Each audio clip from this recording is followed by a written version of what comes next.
नमस्कार। आज हम बात करने वाले हैं लिबोटो के कोहा ILMS कोर्सेज के बारे में। चलिए इस खास पेशकश की गहराई में उतरते हैं और देखते हैं कि ये कोर्सेज लाइब्रेरी मैनेजमेंट स्किल्स को कैसे एक नए लेवल पर ले जा सकते हैं।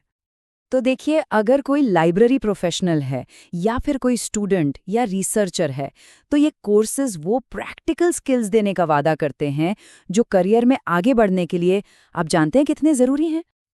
तो सबसे पहले और सबसे जरूरी सवाल, आखिर सिखा कौन रहा है? चलिए मिलते हैं लिबोटो से, जो इस फील्ड के असली एक्सपर्ट्स माने जाते हैं। लिबोटो कोई नया नाम नहीं है, बिल्कुल नहीं। ये पिछले 18 सालों से लाइब्रेरी ऑटोमेशन की दुनिया में काम कर रहे हैं। सोचिए, 2008 से भारत में इस फील्ड के लीडर्स में से एक हैं। और ये देखिए, 110 से ज्यादा लाइब्रेरियों को इन्होंने पूरी तरह से बदल दिया है, उन्हें मॉडर्न और ऑटोमेटेड बनाया है। ये नंबर खुद बताता है कि लिबोटो के काम का असर कितना गहरा है। और इनका काम सिर्फ किसी एक शहर या इलाके तक सीमित नहीं है। नहीं, ये भारत के 16 अलग-अलग राज्यों में अपना लोहा मनवा चुके हैं। ये दिखाता है कि इनका अनुभव कितना फैला हुआ और विशाल है। अच्छा, लिबोटो ने सीखने का एक बहुत ही साफ और सीधा रास्ता तैयार किया है। इनके 4 सर्टिफिकेट कोर्स हैं जो किसी को भी बेसिक लेवल से उठाकर एडवांस स्पेशलाइजेशन तक ले जा सकते हैं। यहाँ सबसे बढ़िया बात क्या है पता है? कि हर कोई अपनी मौजूदा स्किल्स और ज़रूरतों के हिसाब से अपनी लर्निंग जर्नी चुन सकता है। मतलब चाहे कोई अभी बस शुरुआत कर रहा हो या अपने स्किल्स को और चमकाना चाहता हो, हर किसी के लिए एक परफेक्ट कोर्स मौजूद है। तो अब मन में ये सवाल ज़रूर आ रहा होगा कि भाई इन कोर्सेज में आखिर सिखाया क्या जाता है। चलिए एक एक करके हर कोर्स के सिलेबस पर नज़र डालते हैं और देखते हैं कि सीखने के लिए क्या क्या है। तो शुरुआत होती है 3 दिन के स्टार्टर कोर्स से। इसमें 13 सबसे ज़रूरी टॉपिक सिखाए जाते हैं, जैसे कि किताबों की कैटलॉगिंग कैसे करें या सर्कुलेशन के नियम कैसे बनाएं। ये वो मजबूत नींव है जिस पर आगे की सारी इमारत खड़ी होगी। अब जो 7 दिन का कोर कोर्स है, वो चीज़ों को एक कदम और आगे ले जाता है। इसमें कोहा को इंस्टॉल करने से लेकर Z39.50 प्रोटोकॉल के जरिए दूसरे लाइब्रेरियन से रिकॉर्ड इंपोर्ट करना भी सिखाया जाता है। और हाँ, बारकोड और बेसिक ID कार्ड बनाना भी इसी में शामिल है। कुल मिलाकर अब टॉपिक्स हो जाते हैं 20। इसके बाद आता है 30 दिन का एक्सपर्ट कोर्स, और ये एक बहुत बड़ी छलांग है।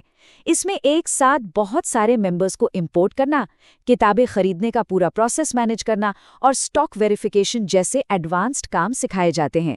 साथ ही लाइब्रेरी का जो ऑनलाइन पब्लिक कैटलॉग होता है, उसे भी एडवांस्ड लेवल पर कस्टमाइज करना सिखाया जाता है। अब कुल टॉपिक्स हो गए 32। और आखिर में जो लोग वाकई इस फील्ड के मास्टर बनना चाहते हैं, उनके लिए है 60 दिन का मास्टर कोर्स।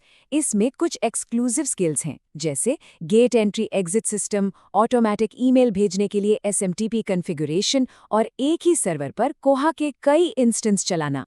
मतलब कुल मिलाकर पूरे 45 टॉपिक्स। ये चार्ट देखिए, सारी कहानी एकदम साफ हो जाती है।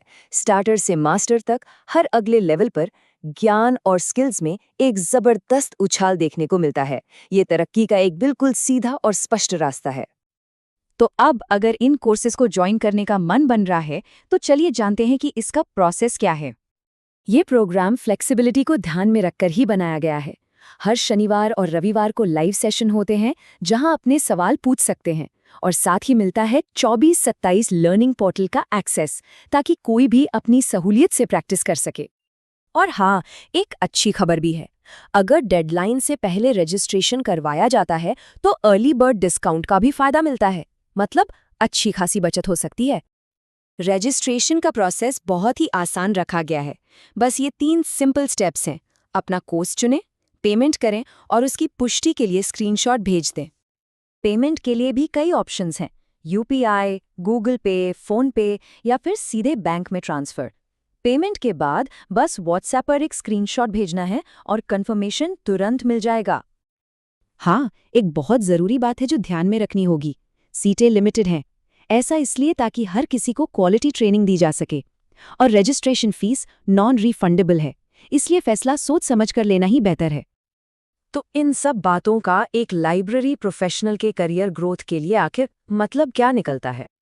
देखिए, आखिर में ये कोर्सेज सिर्फ एक सॉफ्टवेयर सिखाने के बारे में नहीं है।